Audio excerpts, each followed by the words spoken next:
ክቡር አባታችን መልአክ ደግሞ አስተካክሎ ነው የጠራኝ። ደግሞ መልአክ ኤዶም አባ ሕርያቆስ ጥቁር አንበሳ ሆስፒታል ሕክምና እንደገቡ ሞተዋል አለኝ። አዎ መነኩሴ ሞተ ነው፣ ደንግጠን አይደለም፣ በፈቃዳችን ሞተናል። ያለ ፈቃዳችን ግን ማንም እንዲገለን እና በሶሻል ሚዲያ የምትጠቀሙ ሰዎች እንዲህ አይነት የጥላቻ ንግግር የሚያደርጉ ሰዎችን አካውንታቸውን መዝጋት ነው። በጣም የሚያሳፍር ትውልድ። የጠላትስ ሞት ቢሆን ያስደስታል ወገኖች። ፎሎ ለማግኘት ላይክ ለማግኘት ቪው ለማግኘት እንደው ሰው ሞተ ማለት እንደው እንዴት አይነት ህሊና ቢኖረን። ወንጌል ለጠላቶቻችሁ ጸልዩ ይላል። የሚያሳድዷቸውን መርቋቸው ጸልዩላቸው ይላል። አያችሁ፣ ሞታችንን በደገሱልን ሰዎች መካከል የለም ባሉን መካከል ጠፍቷል ባሉን መካከል ሞቷል ብለው ባወጁብልን ሰዎች መካከል ለጠላቶቻችን ውርደታችንን ለሚጠብቁ ሰዎች ክብራችንን ከማየት በላይ ምን አይነት ክብር አለ? እንደ ጠላት ስንገደል እግዚአብሔር እያቆመን፣ ስንገፈተር ደጉ አምላክ እግዚአብሔር እየደገፈን አቆማት ተብሎ ተጽፏል። ማን ያላቆመዋል? እናቴ፣ እህቴ፣ ወንድሞቼ ሁላችንንም የእግዚአብሔር የምሕረት እጁ ደግፎ አቆሞናል። እስቲ ደግፎኛል ምትሉ አይዟችሁ። ተምራችሁ ስራ ያጣችሁ ትነሳላችሁ። ነግዳችሁ የከሰራችሁ ትነሳላችሁ። ስትነሱ ደግሞ ባለክ እርሾ አይደለም እንደ አዲስ ያነሳል እግዚአብሔር። ባለክ ትንሽ ነገር ላይ አይደለም፣ ባለክ ጥቂት ሳንቲ አይደለም የምትነሳው፣ በባዶ ያነሳል እግዚአብሔር። የሌሎች ቤተ እምነት ሰዎች ይመስሏችኋል? ውሸት ነው። የኛ ቤት ሰዎች ናቸው። የኔማ ተራ ገና ኩታራ ምኑን ያስኩትና አባቶቻችን ሊቃነ ጳጳሳትን ሳይቀር የሚሏቸውን ጉድ ብታዩ። ለምን? ይሄንን በሚዲያ ስለሚሰሙትም ጭምር ነው የምናገረው። አባቶቻችንን አይናገሩ፣ ሊቃነ ጳጳሳትን አይናገሩ። እኛ የተሰጠን እድል ንስሐ እንድንገባ ስለ ራሳችን በደል ልናለቅስ ነው። እኔ እኮ በቅቼ አይደለም፣ እኔ እኮ እናንተ ጋር እኮ የቆምኩት ተሽዬ አይደለም። ጻድቁ ምስክሬ እዚህ የሚያቆም ስብዕናም ክብርም የለኝም። እግዚአብሔር ለሸፈነልኝ እናንተ ምንድን ነው እንደዚህ የሚያደርጋችሁ? በስመ አብ ወወልድ ወመንፈስ ቅዱስ አሃዱ አምላክ ዘላለም ሥላሴ። እግዚአብሔር በጌትነቱ ያለ ምስጋና ገንዘብ የሆነ አምላክ ዘመን የማይቆጠርለት ከዘመናት በፊት የነበረ ፍጥረታትን ሁሉ ያለ ድካም የፈጠረ የቸርነቱ ባህር ሙላት የማይለካ ቅድመ ዓለም የነበረ ሊያዩት የማይቻል ስውር ሊቀርቡት የማይቻል እሳት ሊዳሰሱት የማይቻል የኃይል መንፈስ ኃያላን ሊቋቋሙት የማይቻላቸው የማይሾሙት ንጉሥ እንደ ቸርነቱ አባታችን እንደ መለኮትነቱ አምላካችን ፀሐይን በቀን ጨረቃና ከዋክብትን በሌሊት ያሰለጠነ እድሜ የቀጠለልን ዘመን የጨመረልን ነጭ ያለበሰን የሽበትን ክብር ዘውድ አድርጎ በራሳችን ላይ ይደፋልን በማያኖሩ ሰዎች መካከል የሚያኖረን ወጥተን ስንገባ ተኝተን እስክንነሳ የማይለየን በአደባባይ የነበረው ታሪካችንን በጓዳ የከተተብልን ያየብንን ያላሳየብን የሰማብንንም ያላሰማብን ገመና ሸፋኝ ጓዳ ከታች ከባት ያበሳ የሆነው የማርያም ልጅ የምናመልከው የምንሰግድለት የምንገዛለት ጌታችን አምላካችን መድኃኒታችን ኢየሱስ ክርስቶስ ይህችን ዕለት እንድናይ ስለረዳን ስለጠብቆቱ ክብርና ምስጋና ምልኮና ውዳሴ ለገናናው ስሙ ይሁን። ከፍ ያለ ምስጋና ለቅዱስ አማኑኤል ይሁን። በማርፈዴ ነው እጃችሁ የሳሳ ወይንስ እንዴት ነው? በደንብ አድርጋችሁ አመስግኑ። እንግዲህ እንደሚታወቀው መንገዱ ዝግ የነበረበትን ላይ ከወንጌል ሲነግሯችሁ ነበረ። ደግሜ ያልነግራችሁም ግን ከሁሉ ይቅርታ ስለሚበልጥ ይሄ ትልቅ የእግዚአብሔር ጉባኤ ነው። በእግዚአብሔር ጉባኤ ላይ ደግሞ ማርፈድም አይቻልም። ግን ከክፍለ ሀገር ከጉባኤ ከተመልሼ ቀጥታ ቤት ሄጄ ነው ተመልሼ ወደዚህ የመጣሁት። ግን መንገድ ተዘግቷል። ከቤት የወጣሁት 11 ሰዓት ነው። እዚህ የደረስኩት ደግሞ ያው እንደምታውቁት ነው። ስለዚህ ጥሩ ሰዓት ነው የደረስኩት። እራታችሁን መገቢያችሁ ወደ ቤት እንሄዳለን። ዛሬ እራት እዚህ ነው ማለት ነው። እግዚአብሔር ስሙ የተመሰገነ ይሁን። ለቃል መውረድ ለስጋም ማድረግ መሰላል የሆነች ምክንያተ ድኂን ህጥይት አምሳል እምነ አምሳላት ከምሳሌዎች ሁሉ ምሳሌ ታጣላት መዝገበ ምስጢር የቤተ ክርስቲያናችን አንደበት ሣሊተ ሕይወቱ ለአዳም መድኃኒተ ለሔዋን የምንላት የምንሰግድላት የመመኪያችን ዘውድ ጌታን ያየንባት መስታወታችን ከሞት ወደ ሕይወት የተሸጋገርንባት ድልድያችን የክፉ ቀናችን አዛኝቷ እናታችን ኪዳነ ምሕረት ጥላ ከለላ ስለሆነችን በክንፈ ረድኤቷ በረዳትነቷ በጸሎቷ ስለሸፈነችን ከክፉ ነገር ስላስመለጠችን ከተወራብን ከታቀደብን ሁሉ በምልጃዋ ስላሳረፈችን ክብር ለድንግል ማርያም ይሁን። አመስግኑልን።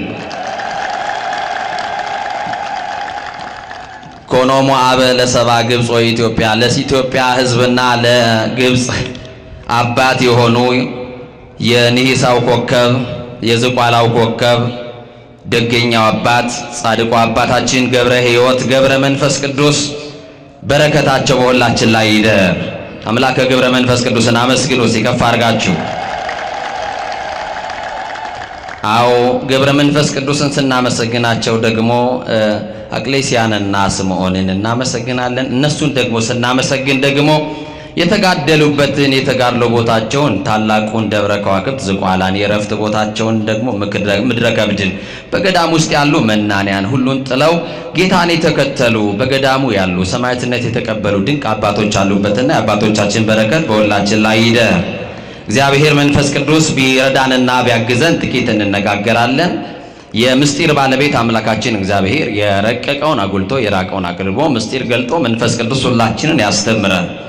እንግዲህ ሰዓታችንን ለመጠቀም ብዙ ሳልል ወደ ትምህርት ይገባለሁ። የምንነጋገርበት የትምህርታችን ርዕስ የምናደርገው በሐዋርያት ሥራ ምዕራፍ 9 ቁጥር 41 ላይ ያለውን መለኮታዊ ሐሳብና ቃል በማንሳት ይሆናል። ሕያው ሆና በፊታቸው አቆማት ይላል ሙሉ ቃሉ። ለትምህርታችን ግን እንዳንተም ደግሞ እንዳትረሱት በከንፈራችሁ ጠርታችሁ በልባችሁ እንድትመዘግቡት ወደ ቤታችሁም ስትገቡ ደግሞ በቅዱሱ መጽሐፍ የተጻፈውን ደግሞ ለማስታወስ ያክል እንድታነቡ እንድትባረኩበት አብረን የትምህርታችንን ቃል አብረን እንጠራለን። በፊታቸው በሉ። ችግር አለ እንዴ? ሙሉ ወርቅ አላደረግንም? በባህል ነው እንዴ የምትታረቁኝ? ሙሉ እስቲ ጋር እንደገና በደንብ አድርጋችሁ እስቲ መቼም ሙሉ ወርቅ ነው የተባለውና እኔ ይቅር በሉኝ ብያለሁ፣ እናንተ ይቅር ብለናል ብላችሁኛል። በፊታቸው በሉ አቆማት። በምናቸው? እሺ አንቀጹ ለሴት ነው፣ እስቲ ለወንዶቹ እናድርገው። በፊታቸው አቆመው። ምን አለው? እስቲ አንድ ጊዜ ላስቸግራችሁ፣ አብረን እንጥራ ሁላችንም። በፊታቸው አቆማት። ይወድቃል ብለው በሚጠባበቁት ሰዎች መካከል እንደ መቆም ያለ ምን ደስታ አለ ወገኖቼ! ይጠፋል ብለው በሚያሟርቱብን ሰዎች መካከል መገኘት እንዴት ያለ ደስታ ነው! ሞታችንን በደገሱልን ሰዎች መካከል፣ የለም ባሉን መካከል፣ ጠፍቷል ባሉን መካከል፣ ሞቷል ብለው ባወጁብልን ሰዎች መካከል፣ ለጠላቶቻችን ውርደታችንን ለሚጠብቁ ሰዎች ክብራችንን ከማየት በላይ ምን አይነት ክብር አለ? እንደ ጠላት ስንገደል እግዚአብሔር እያቆመን፣ ስንገፈተር ደጉ አምላክ እግዚአብሔር እየደገፈን አቆማት ተብሎ ተጽፏል። ማን ያላቆመዋል? እናቴ፣ እህቴ፣ ወንድሞቼ ሁላችንንም የእግዚአብሔር የምሕረት እጁ ደግፎ አቆሞናል። እስቲ ደግፎኛል የምትሉ ከፍ አድርጋችሁ አመስግኑት። ደግፎ ስላቆመን ሰዎች ይገፉናል፣ ክፉ ሰዎች ይገፉናል፣ ተንኮለኞች ይገፉናል፣ ምቀኞች ይገፉናል። አማኑኤል ደግሞ ያነሳናል። የማርያም ልጅ ደግ ነው። ክብር ለስሙ ይሁን። በጣም የሚገርም ነው። በጠላት ፊት እንደ መቆም ያለ ክብር ምን አለ? በገዳይ ፊት እንደ መቆም ያለ ክብር ምን አለ? በክፎች መካከል የሚያቆም እግዚአብሔር ብቻ። ማን ነው የሚያቆመን? ማን ነው የሚያቆመን? የገፈተሩን ሰዎች እኮ መሬት እንደነካን እርግጠኛ ናቸው። እኛ ደግሞ መሬት ሳንነካ ተነስተናል። ያነሳን ኤልሻዳይ የሆነ የታመነው ጌታ የማርያም ልጅ ነው። ክብር ለስሙ ይሁን። መሬት አልነካንም፣ አልወደቅንም። የተቆፈረው ጉድጓድ ውስጥ አልወደቅንም። የተበጠበጠው መርዝ ብልቃጥ ደፍቶ አስመልጦናል። የሚያስመልጥ ጌታ፣ ደግ የሆነ ጌታ። ብዙዎች ብዙ ያወራሉ፣ ገና እንቆማለን። የትንሣኤውን ጌታ እየሰበክን፣ የትንሣኤውን ጌታ የናዝሬቱ ኢየሱስ ክርስቶስን እየሰበክን፣ መጥፋት የለም፣ መሞት የለም። ይበታተናሉ፣ ይጠፋሉ፣ አድራሻ የላቸውም፣ ስም አጠራራቸው ከምድረ ገጽ ጠፍቷል ብለው የሚያማርቱ ሰዎች አሉ። ደግነቱ እግዚአብሔር አለ፣ ክብር ለስሙ ይሁን። እስቲ እግዚአብሔር አለ የምትሉ በደንብ አድርጋችሁ አመስግኑ። በጣም የሚገርም እኮ ነው። በክፎች መካከል የሚያቆም ክርስቶስ ነው። እስቲ በሉ መስክሩና፣ በክፎች መካከል በሉ የሚያቆም ክርስቶስ ነው። ይወረውራሉ፣ አይመታህም። ለምን ይመስልሃል? ይታገላሉ፣ አይጥሉህም። ለምን ይመስልሃል? አንተ የተደገፈው ማን ነው? እኛ የታመንነው ባለስልጣን የለንም፣ የምንመካበት ዘመድ የለንም፣ ጓደኛ የለንም፣ ደህና ቤተሰብ የለንም፣ ደሞዝ የለንም። የተደገፍነው የምንተማመንበት ወጥተን እስክንገባ ድረስ ጠብቆቱ ከኛ ያልተለየ የእስራኤል ቅዱስ የማርያም ልጅ ስለጠበቀን፣ ለዚህ ነው የገፈተሩን አልጣሉንም፣ ይወረውራሉ አልመታንም፣ ያነሳሉ አይጥሉንም። ይወረውራሉ፣ ያወራሉ እንጂ አያገኙም። ህልመኞች ናቸው። ይሰማችሁኝ ነው? በሆነበት ብለው በደረሰበት ብለው እንድትሆን የሚፈልጉትን ቀድመው ይተነበያሉ። የጠላት ትንቢት ደግሞ ተሳክቶም ማያውቅም፣ ሰምሮም ማያውቅም። ደግነቱ እግዚአብሔር አለ። ማን አለ? እንዲህ ብሎ ይጀምራል የሐዋርያት ሥራ። ጴጥሮስ ወደ ልዳ ሲገባ ብሎ ይጀምራል። ልዳ የምትባል ከተማ ላይ ጴጥሮስ ወዴት ሲገባ? ጴጥሮስ የሐዋርያት አለቃ ጴጥሮስ ወደ ልዳ ከተማ ሲገባ ከ8 ዓመት ጀምሮ ሽባ የሆነ ሰው በአልጋ ላይ ተኝቶ አገኘው ይላል። ከስንት ዓመት ጀምሮ? እስከ 8 ዓመቱ ጤነኛ የሆነ ከ8 ዓመት በኋላ ቀን ያመጣበት ሽባ 8 ዓመት እስኪሞላው በእግሩ ሲራመድ የነበረ ከ8 ዓመት በኋላ ግን እግሮቹ ልምሾ የሆኑ ሽባ የሆነ በሰው ትከሻ የተንጠለጠለ በራሱ መቆም የማይችል ሰዎች እየደገፉ ካልጋ የሚያወርዱት አንድ ሰው ነበረ። ሰውየውን ያገኘው በአልጋ ላይ ነው። በአልጋ ላይ በዚህ ሰዓት ተኝተው ምሕረት የሚጠባበቁ አሉ። በአልጋ ላይ ተኝተው ፈሳሽ በማንኪያ የሚወስዱ አሉ። በአልጋ ላይ ተኝተው በኦክሲጅን ብቻ የሚተነፍሱ ሰዎች አሉ። በአልጋ ላይ ተኝተው የሞታቸው ቀን ተቀጥሮላቸው መቼ ይሆን ብለው በሚጠብቋቸው ከበው ሞቱን እስትንፋሱ እስከሚቋረጥ የሚጠብቁ ሰዎች አሉ። በዚህ ሰዓት በሆስፒታል በሞትና በሕይወት መካከል የገቡ ሰዎች አሉ። በቤታቸው ተስፋ ቆርጠው የቀሩ ሰዎች አሉ። መጋረጃ የተጋረደባቸው ሰዎች አሉ። ዓለም ተስፋ አስቆርጣቸው አትልም። የዕለተ ሞትን ጠብቅ ተብሎ ወደ ቤት ተመልሶ ተስፋ የቆረጠ ሰው አለ። በየጸበል ስፍራ ቤተሰቡ ትቶት፣ ቤተ ዘመድ ሰልችቶት፣ በየጸበል ስፍራ አድራሻ አጥፍቶ ቤተሰቡ ትቶት የሄደ ሽባ የሆነ ሰው አለ። ግን ጴጥሮስ ከ8 ዓመት ጀምሮ ሽባ የሆነ ባልጋ ላይ የተኛን ያን የልዳን ሰው አየ ይላል። እሱንም ሰው አገኘው። ጴጥሮስ ስሙን ያውቃል፣ ኤንያ ይባላል። የሰማችሁኝ ነው? አዎ፣ አንድ ሰው ከታመመ በኋላ ለብዙ ዘመን በበሽታ ከተያዘ በኋላ ባልጋ ቁራኛ በደዌ ዳኛ ከደቀቀ በኋላ በስሙ መጥራት አይፈልጉም ሰዎች። በሽተኛው ሽባው አይደለም ይሉት፣ ስሙን ያውቃል ጴጥሮስ።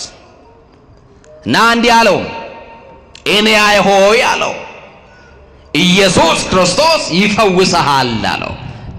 ወንድሜ ኢየሱስ ክርስቶስ ይፈውስሃል። ያልተፈወስንባቸው በሽታዎች አሉ። ልንገላገላቸው ያልቻልናቸው ስቃይ ተሸክመናል። መዳን ያለበት ደዌ አለ። ያንተ ደዌ ድራግ ስቶር ውስጥ እንዳትጠብቅ መድኃኒቱን። መድኃኒት ክርስቶስ ነው፣ እሱ ይፈውስሃል።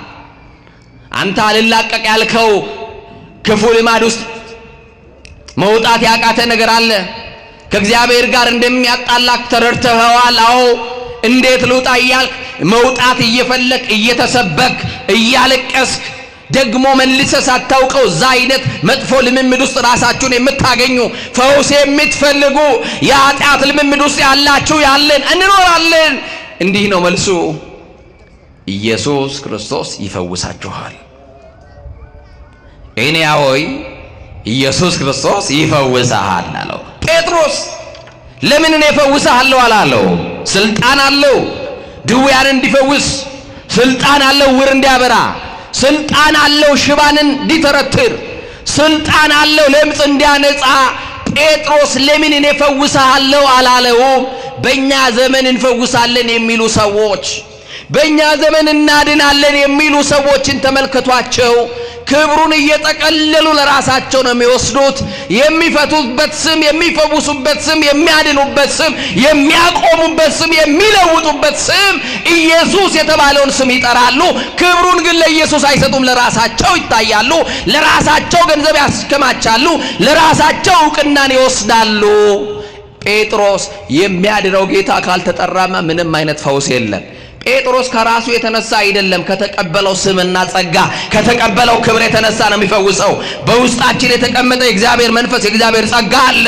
ያ ስም ሲጠራ ኃይል ያለው የሚፈታ ስም ነው። ኢየሱስ የተባለው ስም ሰውና እግዚአብሔር የታረቁበት፣ የጥል ግድግዳ የፈረሰበት፣ ሰው የቀደመ ክብሩን ያገኘበት ስም፣ ጠላት ዲያብሎስ የሚሸሽበት ስም፣ የሰው ልጆችን በደዌ አስሮ ያስጨነቀ ጠላት ከሰው ልጆች ከልባቸው ላይ የሚነቀልበት፣ ሰው እፎይ ብሎ የሚገላገልበት፣ ነፃ የሚወጣበት ስም እዚህ ምድር ላይ ከዚህ ስም ውጪ የለም። መገላገያችን፣ መፈወሻችን፣ ምንፈታበት ስም የማርያም ልጅ ኢየሱስ የሚለውን ስም ስንጠራው እንፈወሳለን። ሲጠራበት ደግሞ ጠላት ዲያብሎስ የያዘውን ምርኮ ለቆ ይሄዳል። ተራ ስም አይደለማ። በኢየሱስ ክርስቶስ ስም ፈውሳለሁ አለ። በምን ስም እናቶቼ? በማስም አለ። አይዟችሁ፣ በማስም በኢየሱስ ክርስቶስ ስም። ኢየሱስ ክርስቶስ ይፈውሳል ካለው በኋላ ተነሳና አለው ለራስህ አንጥፍ አለው። ሰው ነበር እኮ የሚያነጥፍለት። በራሱ አንጥፎ አይተኛም። መጻጉዕን ባገኘው ሰዓት ምንድነው ያለው? ተነስና አልጋህን ምን በል አለው? ተሸከም አለው። ጴጥሮስ ደግሞ ተነስና አለው ለራስህ አለ። እስከ ዛሬ ድረስ ማን አንጥፎለታል እያለው ነው። አቤት ክርስቶስ ሲደርስልን ነው ከሰው ትከሻ የምንላቀቀው። መድኃኔ ዓለምን ስናገኝ ነው ከሰው የምንገላገለው። እና ለራስህ አንጥፍ አለው። መኝታቸውን ሌሎች የሚያነጥፍላቸው ሰዎች አታውቁም? ሰው ካልያዛቸው ማይቆሙ ሰዎች አታውቁም? ሰው ካልደገፋቸው ቢለቋቸው የሚሰባበሩ የሚወድቁ ሰዎች አታውቁም?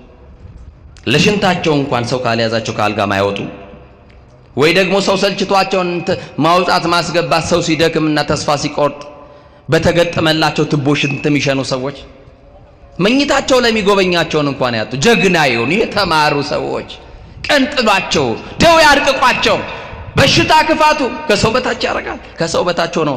እንዲህ ባለ ስቃይ ውስጥ ያሉ ሰዎች እናውቃለን።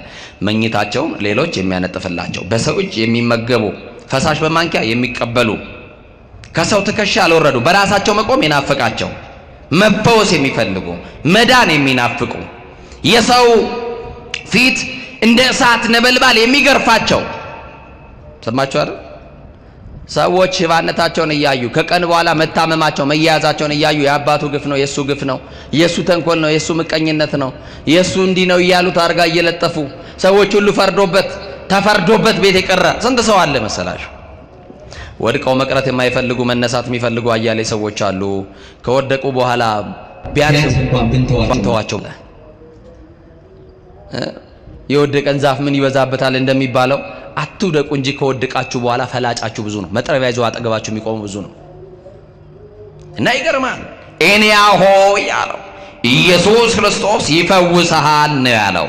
እናንተ ይሄን ድምፅ የምትሰሙ በጽኑ ሕመም ያላችሁ፣ እናንተ ይሄን ድምፅ የምትሰሙ በጽኑ ስቃይ ውስጥ ያላችሁ፣ በደዌ የደቀቃችሁ ኢየሱስ ክርስቶስ ይፈውሳችኋል።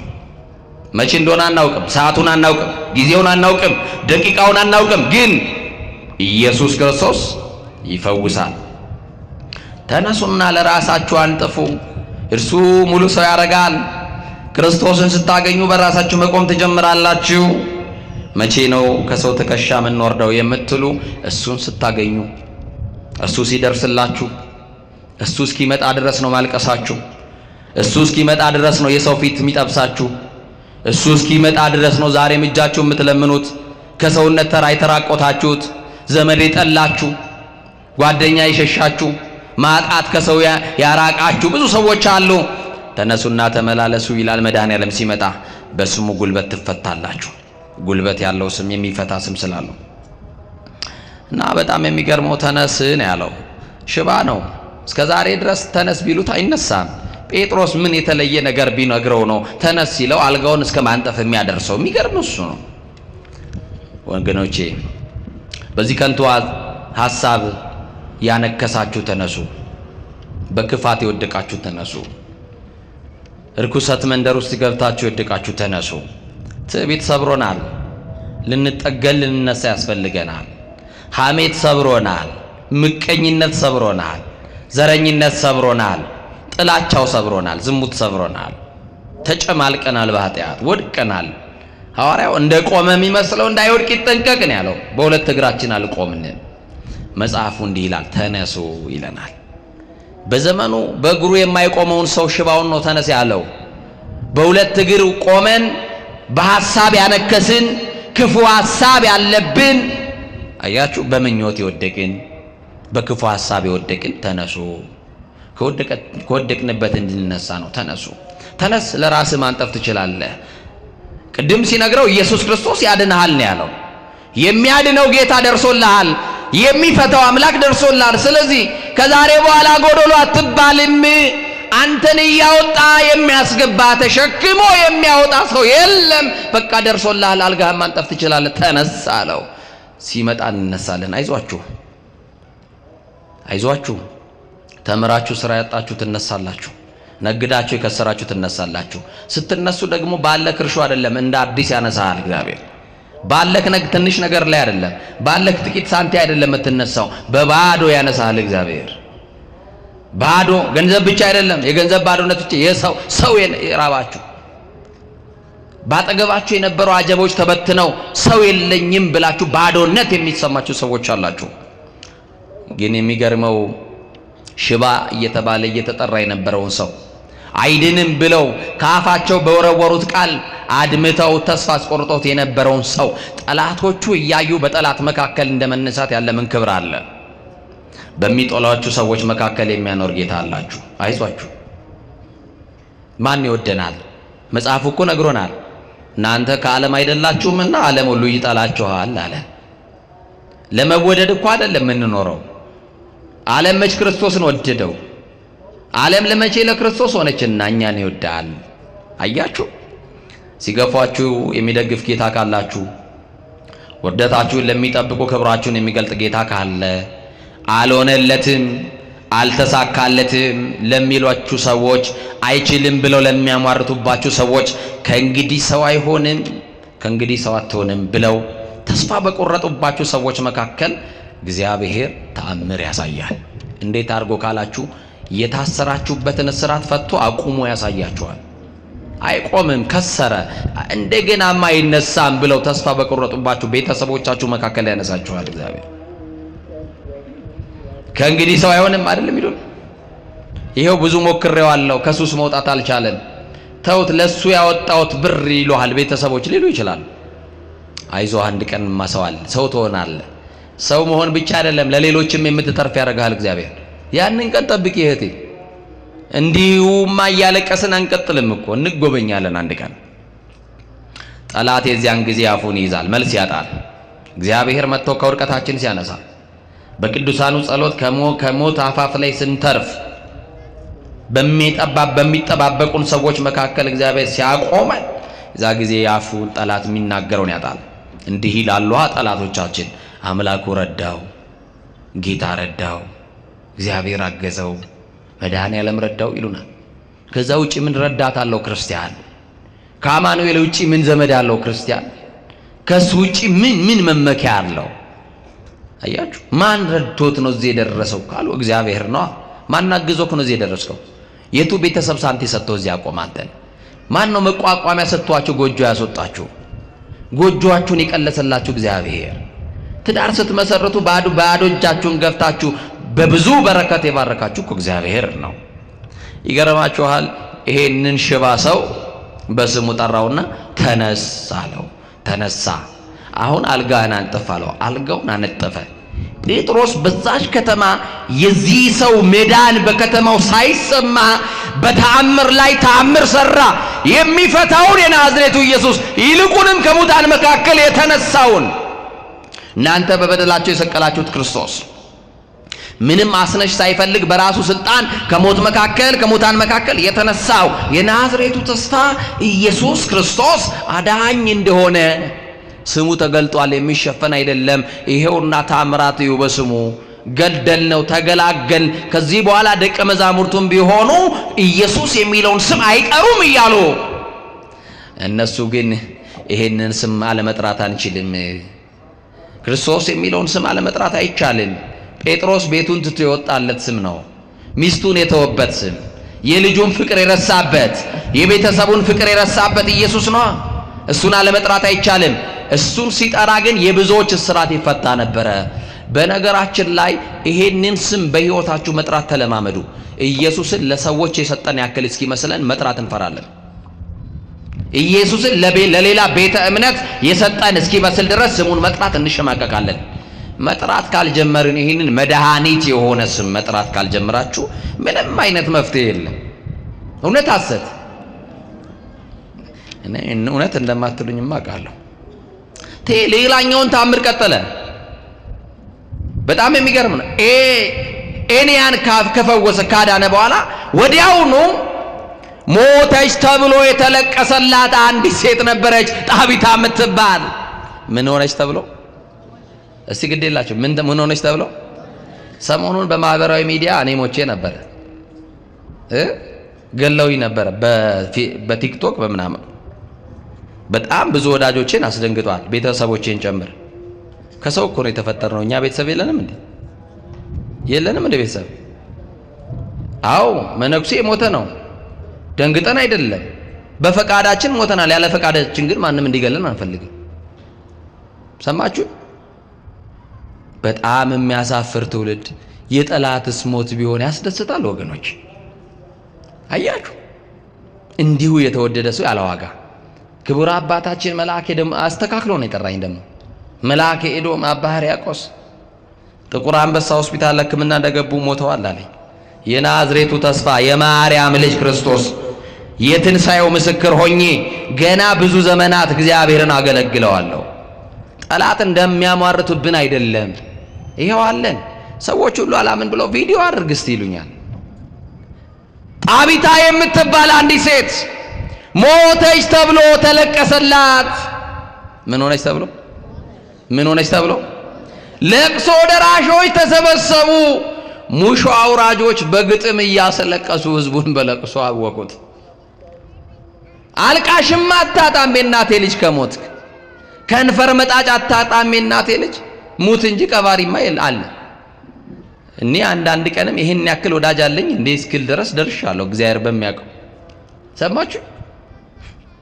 ፎሎ ለማግኘት ላይክ ለማግኘት ቪው ለማግኘት እንደው ሰው ሞተ ማለት እንደው እንዴት አይነት ህሊና ቢኖረን።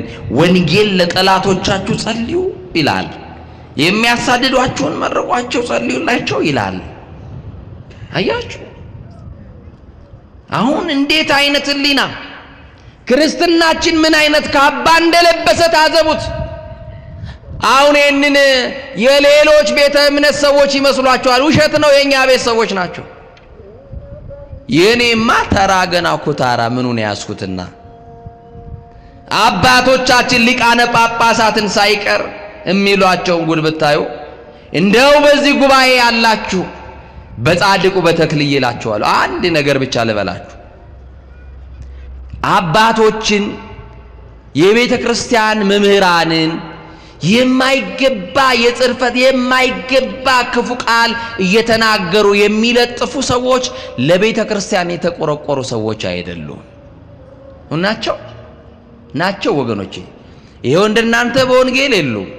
ገብተው የሚያስቀድሱ ጫማቸው እንኳን ወልቆ እንኳን አይተን የምናውቀው ሰው አይደሉም።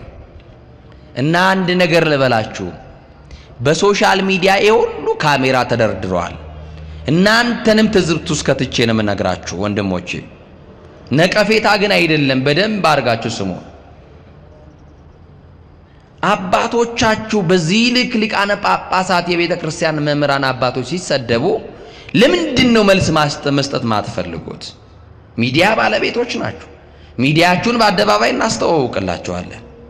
እኛ ያላከበርናቸውን ጳጳሳት የትኛው ቤተ እምነት መጥቶ እንዲያከብርልን ነው? እኛ ያቃለልናቸውን ማን ያክብርልን? የኔን ተው ስለራሴ አይደለም ማወራው። የደነገጥኩት ያፈርኩት ሊቃነ ጳጳሳት ላይ እንደው ምን አይነት ቅንብር እንደመጣ አላውቅም። ግማሹን ያሯሩጧቸዋል፣ ግማሹን የሆነ ነገር ያደርጓቸዋል፣ ግማሹን ከነጭ ሴቶች ጋር ለጥፈው አቀናብሯቸዋል። እግዚአብሔር መንፈስ ቅዱስ ሁላችንን ይቅር ይበለን። እነሱ ለእግዚአብሔር ከፍ ያሉ ናቸው። ስልጣን የተቀበልነው በእነሱ ነው። ቢያዝኑብንስ እናቴ ልጅ መንበር ላይ ጠጋ ብሎ በታቦቱ ፊት ቆሞ ቢያዝኑብንስ አባቶቻችን እንዴት ይታረቀን እግዚአብሔር? እንዴት ይዘንልን እግዚአብሔር? ይሄው እርስ በርሳችን ተጠላለፍን፣ ምቀኞች ሆንን። እግዚአብሔርን ስለገለጥነው ነው እኮ እግዚአብሔር የገለጠን እንጂ የሚገለጥ ማንነት እኮ ኖሮን አይደለም። ክርስቶስን ስለገለጥነው ክርስቶስ ስለገለጠን እንጂ። እና በሶሻል ሚዲያ የምትጠቀሙ ሰዎች እንዲህ አይነት የጥላቻ ንግግር የሚያደርጉ ሰዎችን አካውንታቸውን መዝጋት ነው። ክፋት አይደለም የነገርኳቸው። ሪፖርት አድርጎ ሄት ስፒች የሚል የጥላቻ ንግግር ሰማችሁኝ አይደል? 100 ሰው ቢኖር 100 ሰው ሄት ስፒች የሚለው ላይ ብሎክ የሚለው ላይ ገብቶ ምርጫ ያመጣል። ሄት ስፒች ብሎ ጥላቻ ንግግር ብሎ ቢል አካውንቱ ይዘጋል። ይሄ ነው መገላገያው። 100 አካውንት ይከፍታሉ፣ 100 አካውንት እንዘጋለን። ለምን? ይሄንን በሚዲያ ስለሚሰሙትም ጭምር ነው የምናገረው። አባቶቻችንን አይናገሩ፣ ሊቃነ ጳጳሳትን አይናገሩ። እኛ የተሰጠን እድል ንስሐ እንድንገባ ስለ ራሳችን በደል እናለቅስ ነው። እኔ እኮ በቅቼ አይደለም፣ እኔ እኮ እናንተ ጋር እኮ የቆምኩት ተሽዬ አይደለም። ጻድቁ ምስክሬ እዚህ የሚያቆም ስብዕናም ክብርም የለኝም። እግዚአብሔር ለሸፈነልኝ እናንተ ምንድነው እንደዚህ የሚያደርጋችሁ? እግዚአብሔር ነውራችንን ሸፈነ ከባት ያበሳ ስለሆነ፣ እግዚአብሔር አዛኝ ስለሆነ። ማን ያልተሸፈነለት ሰው አለ? መኑ ዘይነጽእ ኃጢአት? ከኃጢአት የነጻ ሰው አለ? ግን የሰው ልጅ የእግዚአብሔር የምህረቱ ጥገኛ እንደሆነ ቢገባን ጥሩ ነውና ጣቢታ የተባለችዋ ሴት ተለቀሰላት። ሰማችሁ አይደል? ተለቀሰላት። ሞተች ተብሎ ተለቀሰላት። ሙሾ ደርዳሪ በግጥም ማስለቀስ ጀመረ። ቀድሞ ተለብሰው የነበሩትን የድሮ ልብሶቿን አውጥታ ድሮ ይሄንን ታጌጥበት ነበር፣ ይሄንን ትለብስ ነበር እያሉ ልብሶቿን ለማልቀሻ ይዘው ወጡ። እንድትቀበር የቀብሩ ሰዓትም ስለደረሰ አጥበው አስተካክለው ገንዘው አስረው ከፍነው ጠበቁ። የሚጠበቅ አንድ ሰው ነበረ፣ ለቅሶ ደራሽ የሚጠበቅ ሰው ነበረ። ሳትቀበር በፊት እንዲመጣ ወደ ለቅሶ ቤት የተፈለገ ሰው ነበረ። ማን ይመስላችኋል? የድሩ ሊቀመንበር አይደለም። ማን ይመስላችኋል? የቀበሌ ሊቀመንበር አይደለም። በጣም የሚወዳት የቅርብ ወዳጇ እሷ ሳትመጣ እሱ ሳይመጣ አትቀበርም ብለው አይደለም አስከሬኑን አውጥቶ በሰገነት ላይ ያስቀመጡት። የሚጠበቅ ታላቅ ሰው ነበረ። ማን ይመስላችኋል? የሚጠበቀው የጌታ የኢየሱስ ክርስቶስ እንደራሴ፣ ሁሉን ትቶ የተከተለው የእንድርያስ ወንድም የቤተ ሳይዳው ጴጥሮስ ይጠበቅ ነበረ። ምንድነው? ጴጥሮስ በለቅሶ ቤት ቢመጣ ለዛ ቤት የሚያደርገው አስተዋጽኦ ሌሎች ተገኝተው የለ እንዴ? በቂ ቀባሪ አለ እኮ። የጴጥሮስ መምጣት ለምን ተጠበቀ ነው ጥያቄው። እሱ ነው። ቅዱሳን ወደ ህይወታችን ቢመጡ ምንድነው? ይሄንን ከራሳችሁ ጋር ማመሳክሩ።